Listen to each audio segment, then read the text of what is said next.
Key amongst those was JPS and restoration, because we understand that that's what many people want. They want to see light, and in order to get water too, we need to have electricity. And so the JPS was at Cabinet on Monday, and they did a presentation, and decisions were taken there. And so this morning, we have with us Hugh Grant, who is one of our favorite people here at PostCab, to come and tell you very quickly what's happening. And then after that, I will introduce Minister Vaz, and then we go into questions, because remember, we do have a hard stop at 10 o'clock this morning. Hugh, you can clap him too.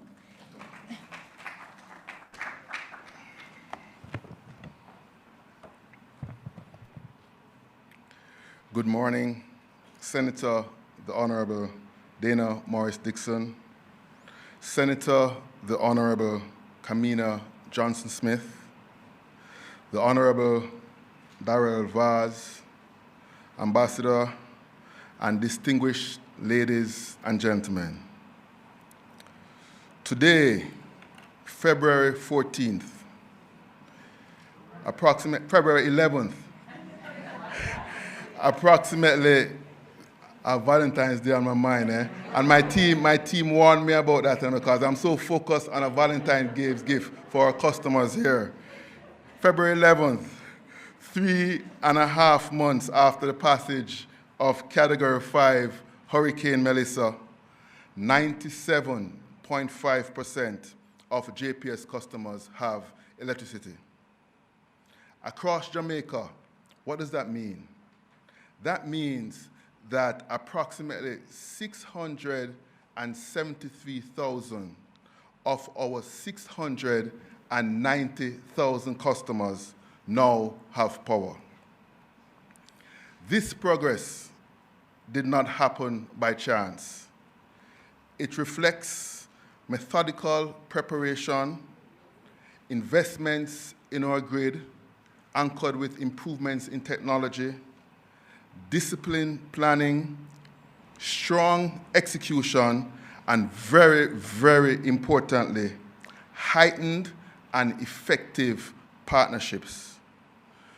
Our collaboration with the government of Jamaica, the National Water Commission, the National Works Agency, my fellow telecom providers, Flow, Digicel, the Ministry of Education. We were really able to strengthen those partnerships and facilitate the opening of schools and education for our students, very important. Partners with Carolec, that's a Caribbean utility group, the wider business community, and many leaders has been essential. These partnerships have brought us thus far, and it's these partnerships that will carry us through the final stages of restoration. One example of such partnership is one of the things we did for the first time. We brought in the members of parliament and councillors into our incident command that's set up regionally in the parishes of Westmoreland and St. James, because their areas have been catastrophically damaged.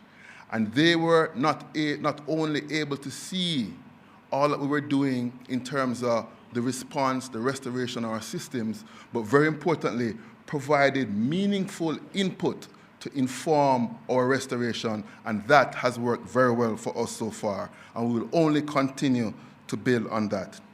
From the outset, we were deliberate in placing customers at the center of our restoration strategy. Every decision was guided by restoring our customers as safely and as quickly as possible. That focus drove multiple first-time, best-in-class initiatives anchored on a customer-centric approach. These initiatives included enhanced pre-hurricane coordination with fellow utilities and new incident command structure to better streamline the response, deeper and broader stakeholder engagement, and clear, concise communication with customers across multiple channels. Through innovations such as the emergency mobile power generator, we have provided power to essential services sooner.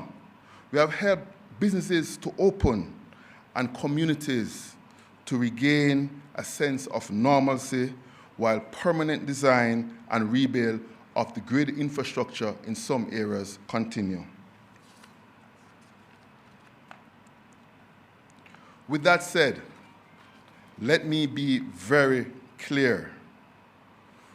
We here at JPS are acutely aware of the approximately 17,000 customers who remain without power.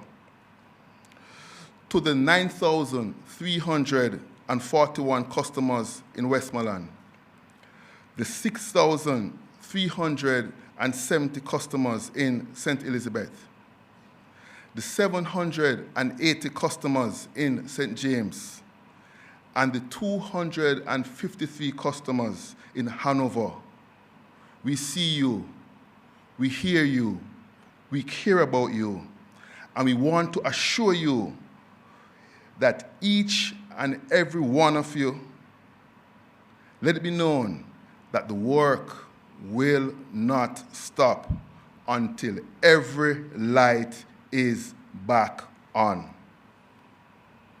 Over the next 2 weeks, there'll be some more significant progress. Through the end of February, we expect to provide power to an additional 7,000 customers.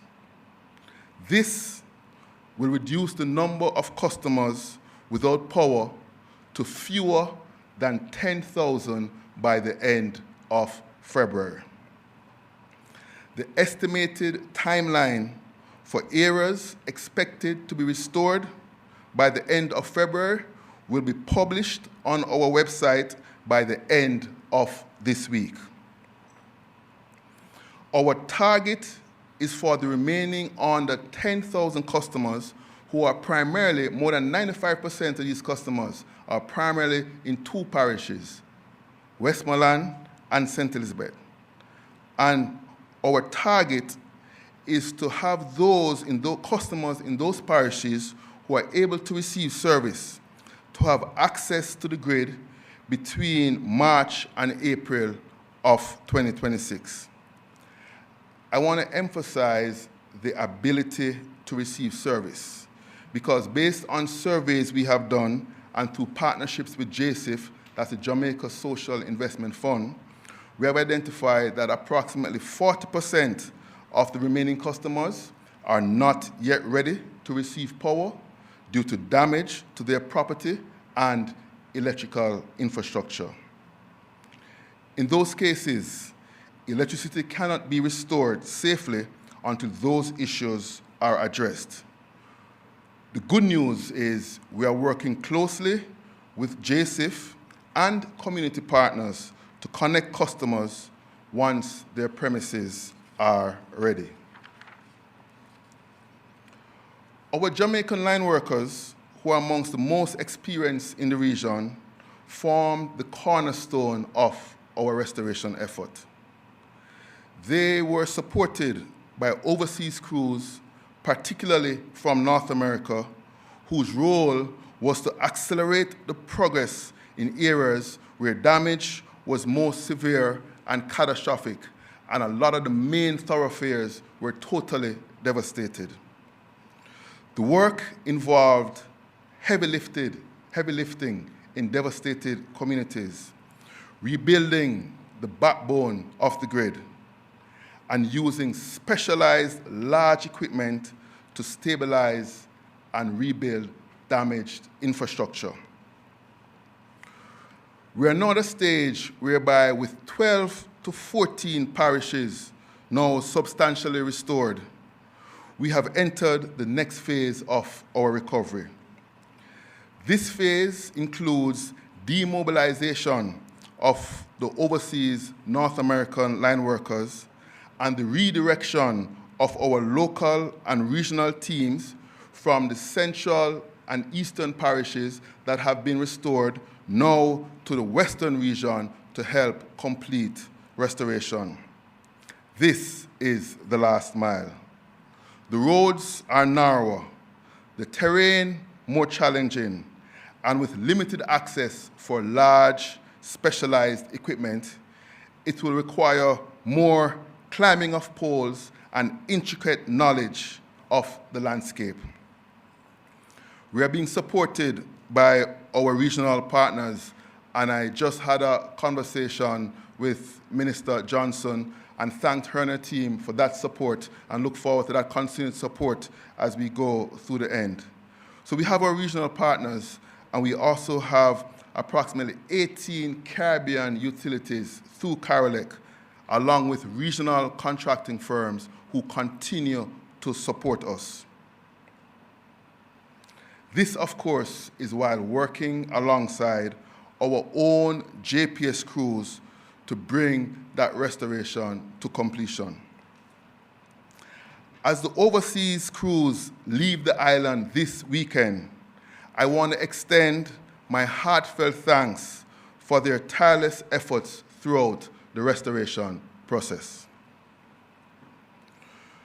We have deliberately maintained a strong presence in our communities. Our teams have been on the ground 7 days a week, meeting with community and business leaders, engaging directly with residents, and providing practical support, including charging services and ice distribution.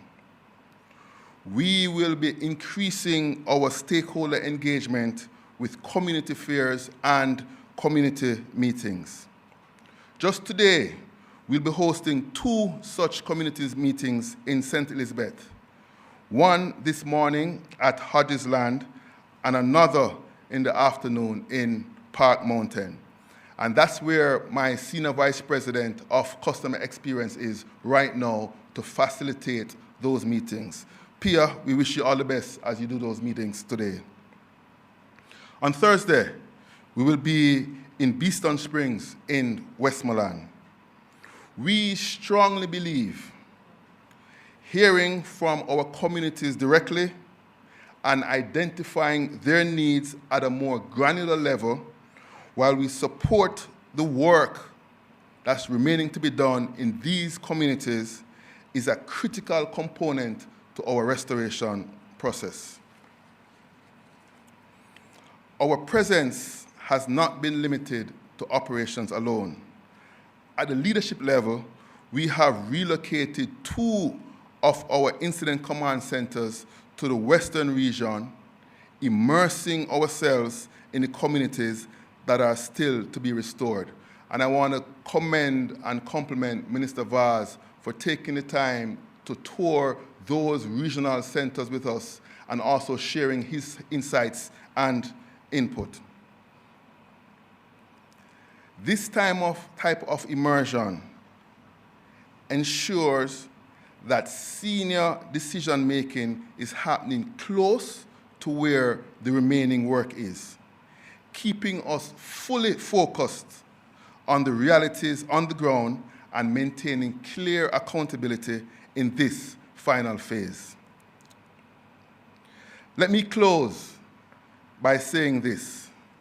As you look on the screen and you see the progress that we have made, I want you to know that despite everything that we have done so far and everything that I have shared, there are still approximately 17,000 customers who remain without service. You have my word that we will not ease up, we will not rest until every customer is restored. Success for us is every household once again being able to live, work, and care for family with the dignity, comfort, and opportunity that reliable electricity provides. We fully recognize that we here at JPS have an elevated responsibility that comes with being the nation's electricity provider, especially in a moment of unprecedented devastation.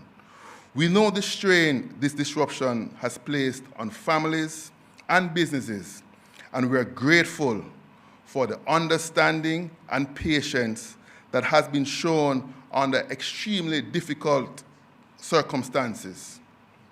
Through it all, Jamaicans have demonstrated extraordinary resilience. That resilience deserves a response that matches it.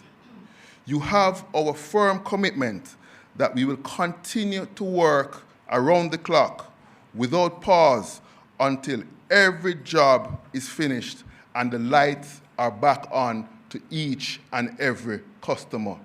Thank you very much. Be safe and be well.